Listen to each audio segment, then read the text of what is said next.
Česká polícia pokračuje v čistkách. Najnovšie si posvietili na úplatky o forme korít v štátnych podnikoch za poslušnosť. Odídeš z parlamentu a dostaneš funkciu v štátnom podniku. Politikov Česku to rozhorčilo, rozdávanie trafík predsa nie je úplatok, ale bežná politická prax. A čo na to naši politici? Mikuláš Dzurinda necháva trestnoprávne posudzovanie na odborníkov a vyjadril sa nasledovne. Citujem.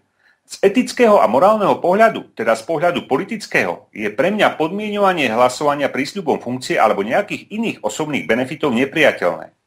Koniec citácie. Zabudol však dodať, že je to nepriateľné iba pre opozíciu. Seba a svojich spolupartajníkov tým iste nemyslel. Jasne to vyjadril jeho bývalý partner z Mostu Híd, Žolt Šimon, keď povedal, že je to súčasťou politickej dohody.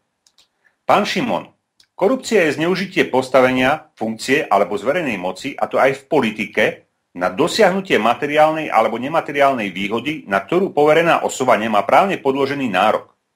Alebo niekto z vás má právny nárok na trafiky?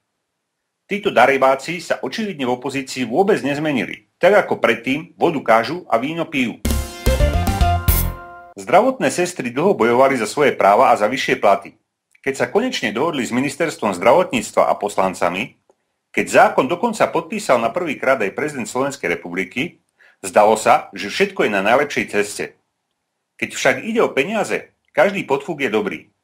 Zákon skončil pred ústavným súdom a ten ho označil za protiústavný. Ústavný súd sa vo svojom rozhodnutí odvoláva na verejný záujem a konštatuje, že zvýšenie miest sestier a pôrodných asistentiek by v napadnutom zákone nemocnice príliš zaťažovalo. Je zaujímavé, že zásadné zvýšenie platov lekárom protiústavné nebolo ani náhodou. Farizeji z Lekárskeho odborového zväzu sú týmto rozhodnutím ústavného súdu údajne sklamaní. Nezabudli i hneď dodať, že zákona o platoch lekárov sa tu netýka, lebo ten je úplne iný. Čo nám však páni lekári nepovedali je to, že vďaka tomuto rozhodnutiu ústavného súdu im odpadol obrovský kameň zo srdca. Pretože prvý, kto bol proti zvýšeniu platov zdravotných sestier, boli práve lekári. Mnoho z nich má totiž súkromné ambulancie a zvýšené platy sestier by museli hradiť zo svojho vrecka. Pre lekárov je nemysliteľné, aby doplácali na platy sestier, a to na úkor svojich ziskov. Nemôžem si pomôcť, ale celé mi to pripadá ako komplot politikov, poslancov, ministerstva zdravotníctva, ústavného súdu a v nemalej miere aj lekárov voči zdravotným sestrám.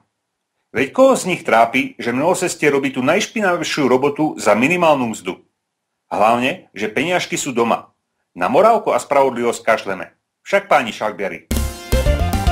Známe porovnanie predvolebného hesla Roberta Fica. Ľudia si zaslúžia istoty. A výroku Benjamina Franklina, jediné istoty na tomto svete sú dane a smrť, je už otrepané. Napriek tomu sa stále a viac potvrdzuje, že je aj pravdivé. Najnovšia štúdia Inštitútu Economic Molinary zistila, že na Slovensku je daňové a odvodové zaťaženie vyššie ako priemer Európskej únie. Za každé jedno čisté euro, ktoré Slováci zarobia, si štát zoberie 75 centov. Je to dokonca viac ako vo Švédsku, Fínsku či Dánsku, ktoré sú nazývané sociálnymi štátmi.